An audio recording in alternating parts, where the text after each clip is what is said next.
স্বামী বিবেকানন্দকে আপনারা দেখতে পাচ্ছেন যে শ্রীমূর্তি শ্রীপট যে পূজিত হয়, যে স্বামী বিবেকানন্দের দেখতে পাচ্ছেন তিনি কিভাবে বসে আছেন। তিনি এই ছবিটা হচ্ছে 1896 খ্রিস্টাব্দে লন্ডনে এই ছবি উঠানো। তিনি তখন হচ্ছে রাজযোগের ক্লাস নিচ্ছিলেন। আর রাজযোগের যখন ক্লাস নিচ্ছিলেন না, তখন তিনি যারা বসেছিলেন সামনে তাদেরকে ধ্যান শিখাচ্ছিলেন, যে কীভাবে ধ্যান করতে হয়। তো এইভাবে ধ্যান করতে হয় তিনি সেভাবে বসে শিখাচ্ছিলেন, যে এভাবে ধ্যান করতে হয়। তিনি এভাবে ধ্যান করতে হয় বসেই না, গভীর ধ্যানমগ্ন হয়ে যান। তো গভীর ধ্যান, এটা হচ্ছে ধ্যান শিক্ষার।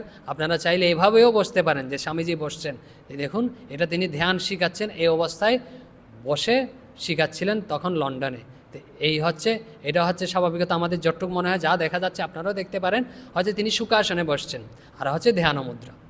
আরেকটা বিষয় বলে রাখি, আমরা প্রথমে বসার সময় না এই মুদ্রাগুলো বা আসনটা শির দ্বারা সোজা রেখে বসার চেষ্টা করব। আর সর্বক্ষণ যে শরীরে মন রেখে দেবো তা নয়, আমার মেরুদণ্ড বাঁকা হয়ে গেছে কিনা, আমার হাতটা ঠিক আছে কিনা, জায়গা মতো আছে কিনা, তাহলে শরীরের চিন্তাই হবে, আর ভগবত চিন্তা হবে না।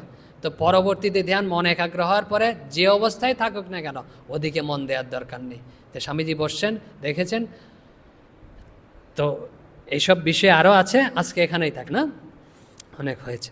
তো আমরা কি দেখেছি, যে প্রথমেই দেখেছি শ্রীরামকৃষ্ণ বলছেন আমাদের মনে যেই বিষয় ব্যক্তি বস্তু উঠুক না কেন ভয় পাওয়ার কোনো কারণ নেই, আমাদের ধ্যান করে যেতে হবে। ওই বিষয় যতই হচ্ছে নিষিদ্ধ বা হচ্ছে অশুদ্ধ হোক না কেন, আমাদের মনে করতে হবে কি এ হচ্ছে ভগবানেরই আরেকটা রূপ। শ্রীরামকৃষ্ণ এরকম বলেছেন।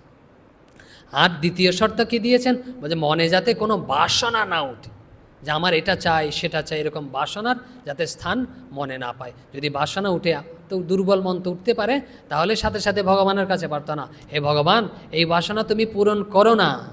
তারপরে কি আমরা দেখেছি, হচ্ছে যে ধ্যান সূত্র দেখেছি, হচ্ছে ধ্যান কীরকম পড়তে হবে, একই চিত্রবৃত্তি চলতে হবে। আর হচ্ছে কীরকম, কিন্তু কতগুলো একই চিত্রবৃত্তিতে চলবে, কতগুলো সত্য আছে। কীরকম, আমি দাঁড়িয়ে ধ্যান করতে পারবো না, তারপরে হচ্ছে কি চলতে চলতে ধ্যান করতে পারবো না। আর কেউ বলে সুখাসন, মানে হচ্ছে শবাসন, না বলছে শবাসনে, বলছে ওটাতেই আমার মেরুদণ্ড খুব সোজা থাকে, আমি আরাম বোধ করি। বলছে ওভাবেও ধ্যান করা যাবে না, শবাসনে মানে শুয়ে ধ্যান করা যাবে না। আর কি হনুমানের মতো, শ্রীরামকৃষ্ণ বলছেন হনুমানের মতো ধ্যান করা যাবে না, বলছে এরকম ধ্যান করা যাবে না।